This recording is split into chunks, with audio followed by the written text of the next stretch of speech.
Could we call Representative Morgan, please? Oh, she's here.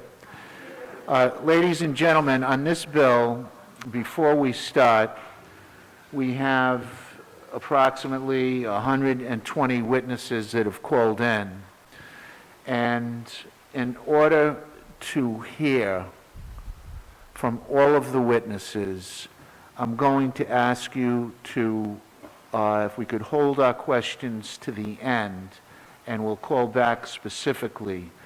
We also, due to the fact that we have a limited time in this room, in order to accommodate respectfully all of those 120 witnesses, we are going to be very firm in limiting their testimony to 1 minute. Representative Morgan will get as much time as she needs to explain and advocate for the bill. And I realize that some of the testimony we may hear could possibly be upsetting to individuals on, if there are two sides of this issue, to both sides of the issue or the bill, pro and con. What we are going to demonstrate is civility and respect for all of the witnesses, and we want to be fair to make sure that we give all of our witnesses a chance to speak, and listening to them and hearing from them is our top priority. And with that, Representative Morgan, welcome. Take as much time as you need to explain the bill. Thank you, Chairman. I just want to, before I begin my testimony, to say that I actually invited, I'm not a subject matter expert on this. I've done quite a bit of research, but I'm not an expert, and I did invite 6 experts from around the country to appear so that you could be better informed about this topic and understand its nature and its divisive and insidious quality. I just want to register that giving them 1 minute is not nearly enough. I had told them to prepare for 3 to 5 because I did realize that we have a limited time.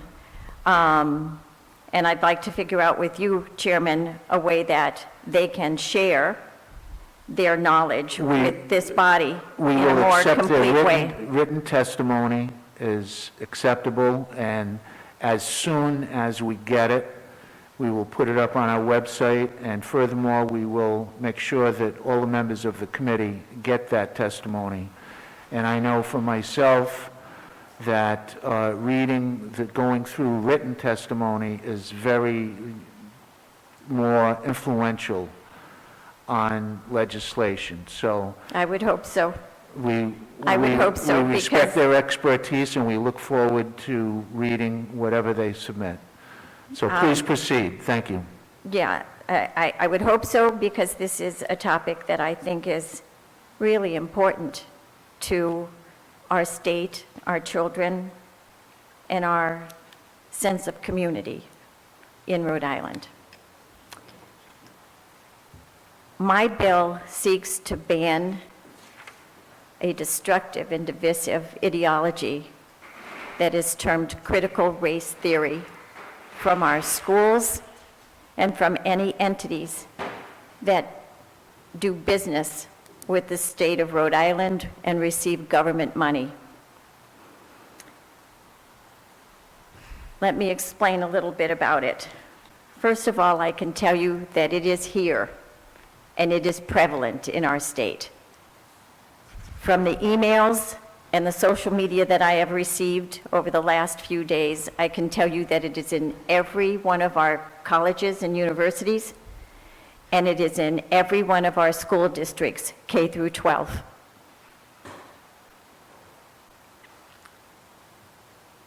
I was a teenager when Martin Luther King became a leader of the civil rights movement.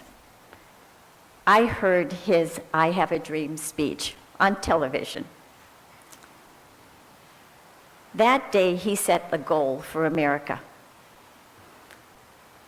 He said that he looked to a day when people would not be judged by the color of their skin, but by the content of their character. That was the goal.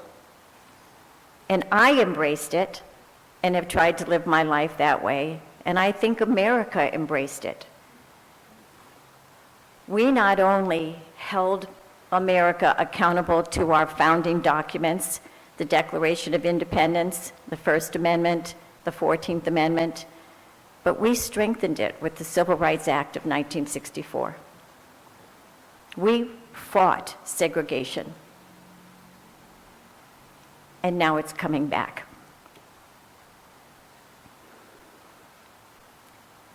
Critical race theory is the opposite of Martin Luther King's goal for our country. The goal of CRT is to find racism in every part of American society. It seeks to impose a new segregation on us. We're no longer to be judged as individuals, but instead as members of a group. And those groups are determined by the color of our skin. And we are given the titles of oppressor and oppressed, perpetrator and victim. It just is so anti-American value that it alarms me and it frightens me for our children. One of the things that I think is most insidious about it is it looks at unequal outcomes. You know, I was a special education teacher, and you can't give people the same outcomes. There's so much in the course of our lives that make the outcomes of our lives come out differently. The proponents of CRT look at unequal outcomes and say that they happen because of racism. And it's insidious because it negates meritocracy. The idea that if you work hard and you put effort in and that you persevere, if you make good decisions, that you will succeed, that you'll get your little piece of the American dream. I think the fact that it negates meritocracy is depressing, because what it says is the only thing that matters is the color of your skin. That your character doesn't matter, that your effort doesn't matter. And that the only way for one person to rise is for them to tear down another.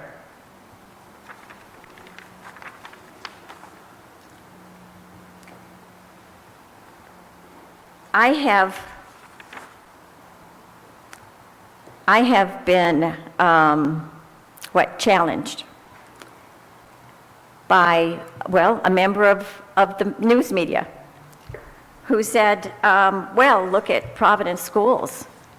What a mess they are. You can't say that racism doesn't exist in Providence schools. Compare them to Barrington. You can't say that Providence doesn't have racism. What Providence has is mismanagement, and a lot of it. What Providence has is a lot of bad educational leaders who have allowed the schools to not meet the challenges and not deliver good educations to their students. I actually looked up, and Providence spends $1,000 more than the average for the state on education. We give Providence all the resources that they need. Their per pupil costs are higher than the average. It is mismanagement there and not racism. But CRT would have you believe that everything is racism. It's just not true. I've also been asked, does this mean we can't teach history? Of course not. I was taught history.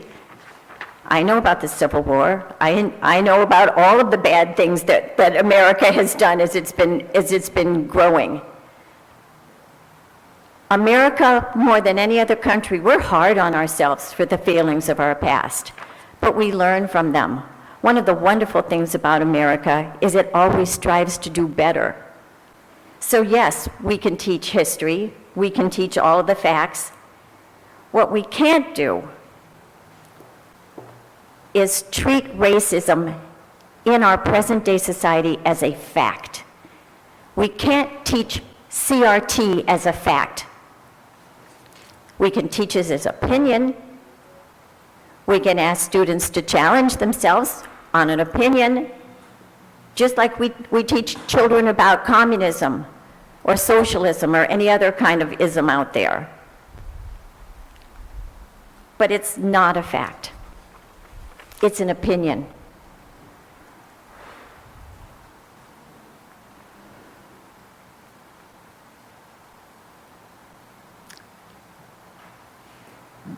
When children are exposed to neo-racism and race shaming, it is a step backwards for our country. It brings new segregation. A school child in Warwick doesn't have any control over what happens nationally or even in Providence. Their skin color has even less to do with what's happening in Providence. Leave those children alone. Stop subjecting them to neo-racism and race shaming. It's destructive, and it makes other problems worse. It threatens the cohesiveness of our American culture. We would never accept race shaming if it was directed towards black school children. We should not accept it when it's directed at white school children. And that is what is happening in our schools. I have the emails.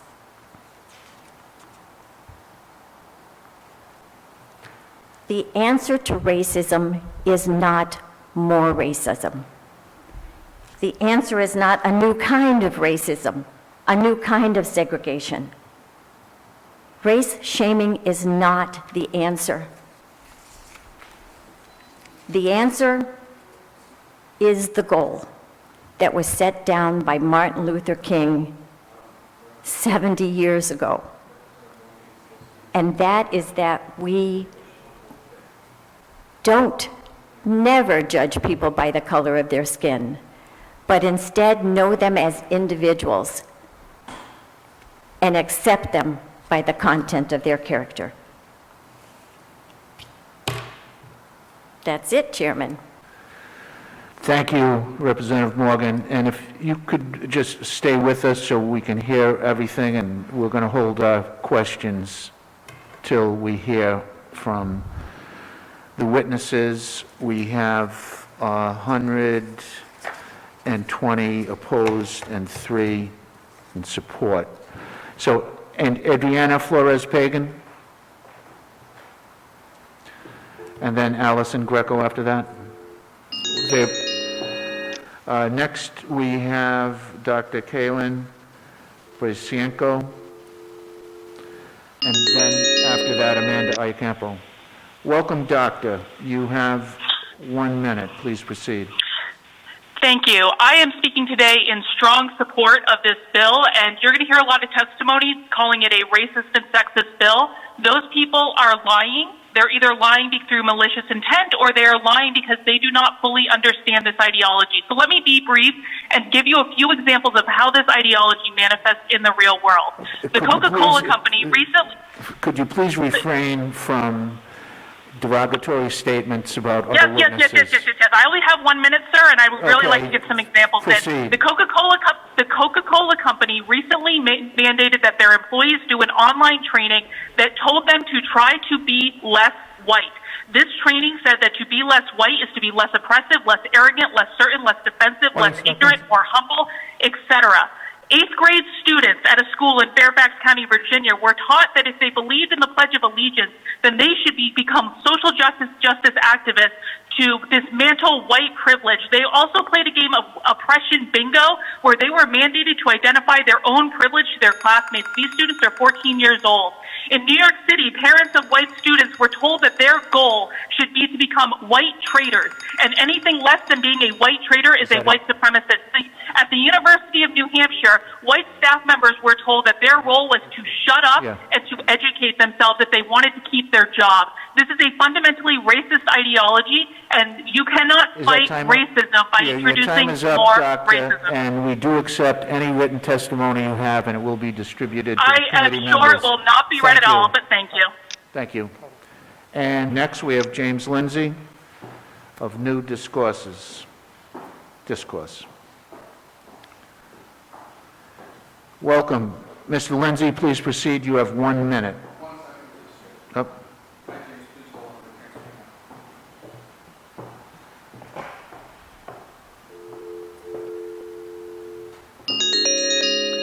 Welcome, Mr. Lindsay. You have 1 minute. Please proceed. Thank you. I'm hoping to persuade some of you to support this bill. Since I only have 1 minute, I'll be very brief.